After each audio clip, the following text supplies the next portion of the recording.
So, what do you guys think? Why I am here? Maybe you guys have so many questions. Maybe you guys don't, but I have. I have so many questions myself. So I wrote something.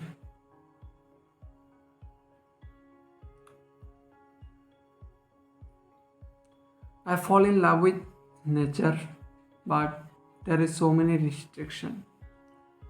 So we can't be together. But I am a very deep person. So I never lost my hope. I try and try and try till last breath of my life. I hear that in our life everything is possible. Only thing is that we have to try so hard so that thing come to us. Hope never die. Love you 3000 guys.